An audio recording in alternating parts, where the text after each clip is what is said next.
So muli magandang gabi po sa ating lahat at patuloy po tayong sa ating ginagawang daily devotion at purihin po ang Panginoon sa katagumpayan ng ating mga gawain.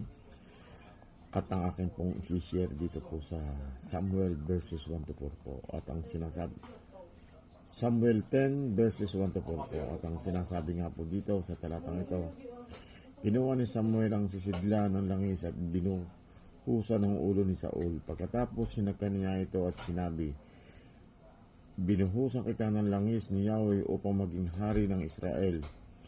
Pamumunuan mo ang kanyang bayan at ililigtas laban sa lahat na iyang kaaway. Ito ang magiging palatandaan na ikaw nga ang hinirang ni Yahweh upang mamahala ng kanyang bayan.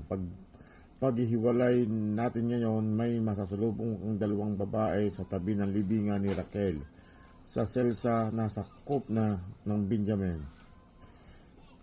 Sasabihin nila sa iyo na nakita na ang mga asnong hinahanap mo at ikaw naman ngayon ang inaala at ipinagtatanong ng iyong ama.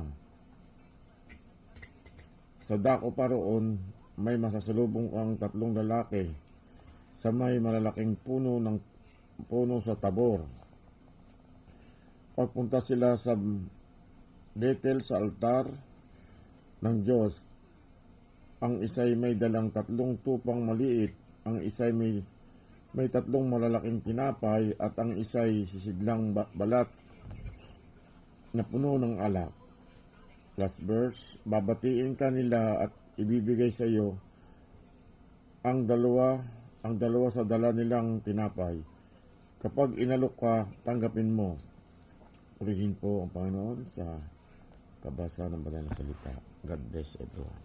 Good evening po sa ating lahat at tayo ay muli mag-share sa ating daily devotion dito po sa 1 Samuel chapter 10 verse 5 to 7.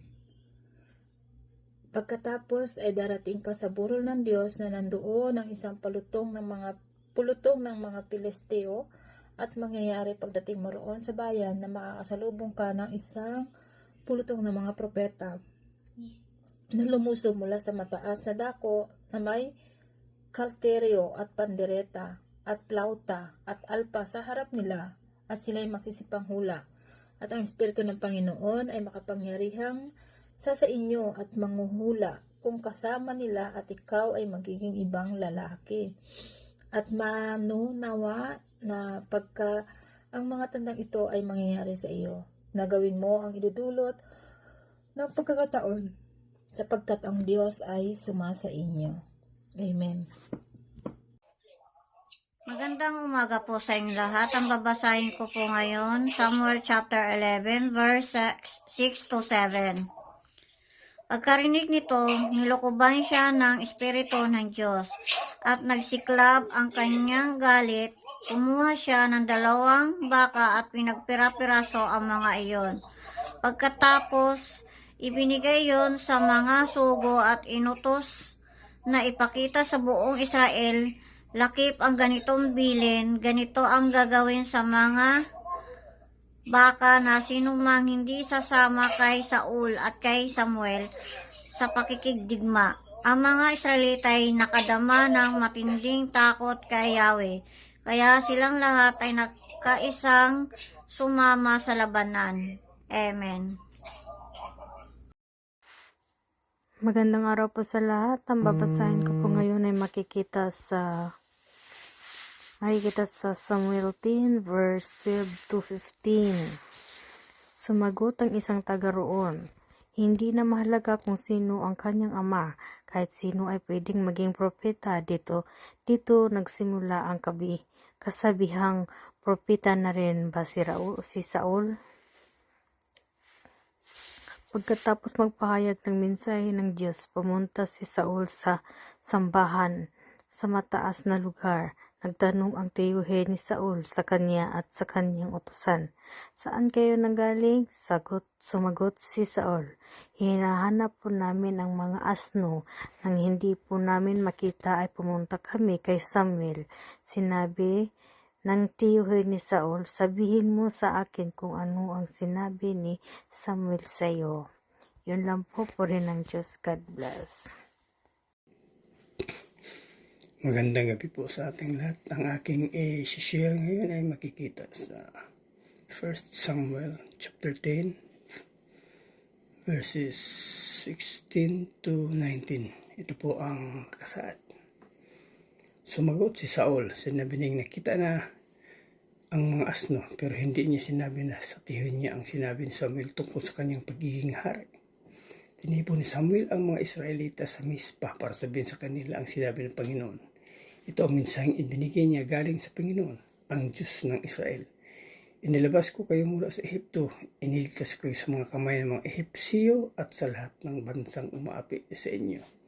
Pero kahit na iniligtas ko kayo sa lahat ng kapahamakan at kagipitan, tinalikuran pa rin ninyo ako na inyong Diyos at humingi kayo ng hari na namumuno sa inyo.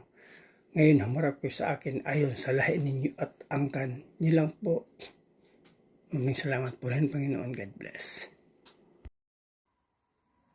Gandang araw po sa lahat. Ang babasahin ko po ngayon ay makikita sa Samuel 10 verse 22-23. Pinalapit ni Samuel ang bawat lahi ng Israel at ang lahi ni Benjamin ang napili. Pagkatapos, pinapunta ni Samuel sa harapan ang lahi ni Benjamin ayon sa sambahayan at ang pamilya ni Matri ang napili. Si Saul na anak ni Kish ang napili sa pamilya ni Matri. Pero ang hanapin nila si Saul ay hindi nila ito nakita. Kaya tinanong nila ang Panginoon, nasaan po siya? Sumagot ang Panginoon, dito siya, nagtatago siya sa bunton ng mga bagahe. Kaya tumakbo sila papunta kay Saul at kinuha siya.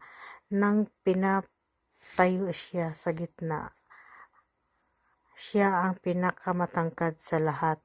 Yun lang po rin ang Diyos. God bless. Magandang pagpapalang gabi po sa atin lahat. Ang aking pamabasahan ay matatagpuan sa 1 Samuel chapter 10 verses 24 to 27. Sabi po rito, 24, sinabi ni Samuel sa mga tao, ito ang pinili ni Yahweh. Wala siyang katulad na buong bayan. Sabay-sabay silang sumigaw, mabuhay ang hari. Inisa-isa ni Samuel sa mga taong bayan ang mga karapatan at pananagutan ng isang hari. Pagkatapos isinulat niya ang mga ito at inilagay sa harap ng altar ni Yahweh. Pagkatapos pinauwi na niya ang mga Israelita. Pati si Saul ay umuwi na sa Gibea kasama ang ilang matatapang na Israelita, mga lalaking ang puso'y hinipo ng Diyos. Ngunit may ilang tao noon na pakutyang nagtanong, paano tayo maliligtas niyan? Nilait nila si Saul at hindi sila nagbigay ng handog sa kanya, ngunit tumahimik lamang si Saul. Purihin ang Diyos sa pagkabasa ng kanyang mga salita. Amen.